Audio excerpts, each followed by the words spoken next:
Winter Ridge was a town that clung to gossip the way it clung to dust and frost. And on the day, the woman they called a beast came limping down its main street. The sky itself seemed to hold its breath. Folks whispered behind their coats. Mothers pulled their children close. And even the sheriff stood with his hand resting on his revolver, though his eyes revealed he wasn't sure whether he feared her or pitied her. Because the truth was, nobody in Winter Ridge actually knew what she'd done. They only knew the rumors. That she'd survived a cabin fire that killed her whole family. That she'd lived alone in the woods fighting off wolves with her bare hands. That she'd bitten a man who tried to drag her to the saloon. That she spoke to the wind like it was her kin. And that anyone who looked too long into her eyes would see a broken soul scratching at the edges of madness. Yet when she stepped into town, barefoot despite the freezing dirt, her torn dress stiff with dried mud, her hair a tangled veil hiding most of her face, what truly unsettled the townsfolk wasn't her appearance, it was the quiet dignity in the way she held herself. As if she had walked through hell and decided she no longer feared the judgment of people who had never met fire. The sheriff finally approached her, cautious, speaking her name like it might shatter something fragile. "Mara, where have you been?" But before she could answer, a wagon of ranch hands rolled in from the north, and leading them was a man whose size made even the horses seem small. A giant of a cowboy, with shoulders broad as a barn door, a thick winter coat dusted with snow, and eyes that studied Mara not with suspicion, but with a deep, quiet recognition, like he saw something in her no one else had ever bothered to look for. The townsfolk whispered his name, Calder Boone, the mountain of Jeremiah's ranch, a man known for breaking wild horses, lifting barrels no two men could carry, and knocking out a grizzly once, or so legend claimed. Calder dismounted slowly, ignoring the way the crowd parted around him, and when he reached Mara, he knelt, not out of submission but respect, and lifted her chin gently, with two massive fingers, revealing a face far from monstrous. Bruised, exhausted, scared, but undeniably human, the town stared, stunned, as Calder spoke in a low rumble that carried through the cold air. "Who called you a beast, girl? Who dared?" And Mara's lips trembled, not with rage, but with a kind of broken relief she hadn't felt in years. Because no one had ever defended her before. No one had ever spoken to her like she mattered. Sheriff Gray cleared his throat, muttering something about town safety and disturbance and unsettling presence. But Calder didn't stand or even look at him. He simply wrapped his coat around Mara's shaking shoulders, ignoring how the crowd gasped, and said, "She's coming with me," the sheriff protested. The townsfolk whispered, but the giant cowboy rose to his full height, towering over every man there, and with a voice that could split mountains stated, "She's not a beast. She's mine to protect." And in that moment something shifted in Winter Ridge. Snow kept falling, breath kept fogging the air. But the fear that had clung to Mara like a second skin cracked for the first time. Still, even Calder, Boone didn't know then that Mara carried secrets darker than the winter around them. Secrets someone in town would kill to keep buried.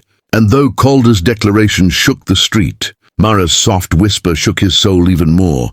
"You shouldn't protect me. People who try always get hurt." Yet Calder only tightened his coat around her and replied, "Then they weren't big enough to try."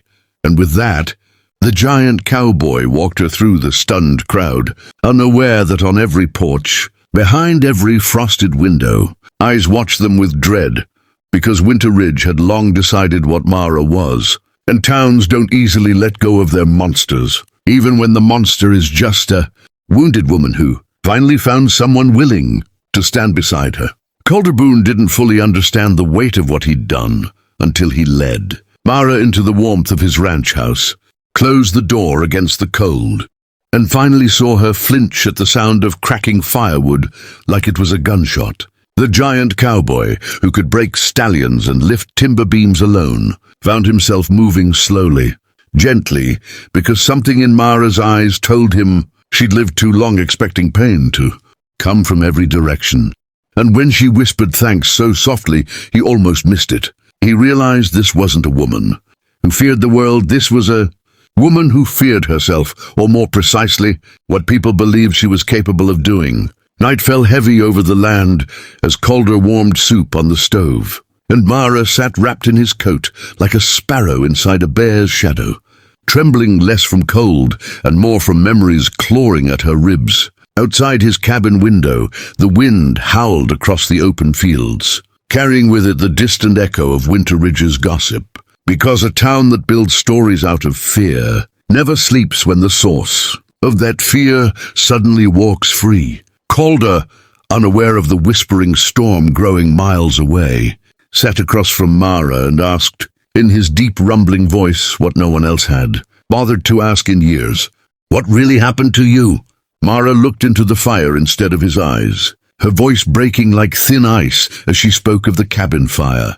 People blamed on her. How the sheriff's brother had terrorized her family before the blaze. How she fled into the woods because staying meant death. And how the town found it easier to brand a lonely survivor as a monster than admit their own werewolves walked on two legs. Calder listened without interrupting, his jaw tightening, his hands curling into fists. Because the more she spoke, the clearer the truth became. Winter Ridge didn't fear Mara for what she did, but for what she knew. But the night was not done revealing its teeth. A sudden pounding hit the cabin door, loud enough to shake the hinges, and before Calder could stand, the sheriff's voice boomed from outside, demanding he hand Mara over for town questioning, a phrase everyone in the region knew usually led to disappearances. Calder opened the door but didn't step aside, blocking the threshold like a mountain of flesh and fury. And the sheriff faltered at the sight of his size, yet pushed on, saying Mara's presence endangered the town. Calder growled, not loudly, but with a darkness that made the deputies behind the sheriff reach for their guns, and answered, "The only danger here is you. Coming for a woman who's done nothing." "Wrong." The standoff thickened, like frost in the air. Mara stood behind Calder, trembling because she'd seen this before. Men pretending to speak for justice, while hiding their own sins, and the sheriff, unable to shove past Calder, spat out the lie he'd been feeding the town. She killed her family. Everyone knows it. Mara's breath hitched, pain slicing across her face. But Calder didn't move, didn't blink, didn't even breathe when he answered in a tone colder than the snow outside. "I'll believe her before I ever believe you." And that was the moment everything changed. The sheriff saw the giant cowboy wasn't bluffing, wasn't intimidated, and wasn't afraid to stand alone against the entire town if he had to. He backed away, but not in defeat. His eyes promised retaliation, and his words were a warning sharpened by spite. "Protecting her makes you our enemy." Boone, when they rode off, hooves pounding through the snow. Calder shut the door and leaned against it, knowing he had crossed a line that could not be uncrossed. Mara sank to her knees, whispering that she never meant to drag him into danger. But Calder knelt with her, placing his enormous hand over hers, and said, "You didn't drag me. I stepped in." As the fire crackled and the wind roared outside, Mara finally lifted her gaze to his, seeing not fear or pity but a fierce, unyielding loyalty that made her chest ache with something she hadn't felt in years, hope. Yet even hope couldn't stop the shadows gathering across Winter Ridge, because by sunrise the whole town would know. Calder Boone had claimed the woman they called a beast as his to protect, and men who built their power on lies rarely tolerated the truth. Calder didn't care. For the first time in his life, he knew he wasn't protecting a stranger. He was protecting someone who had survived hell without ever turning cruel. Someone strong enough to endure what would break most people. Someone the town feared because she exposed its own ugliness simply by existing. And as he looked at her under the warm flickering light, he spoke the words that would ignite the coming storm across the frontier.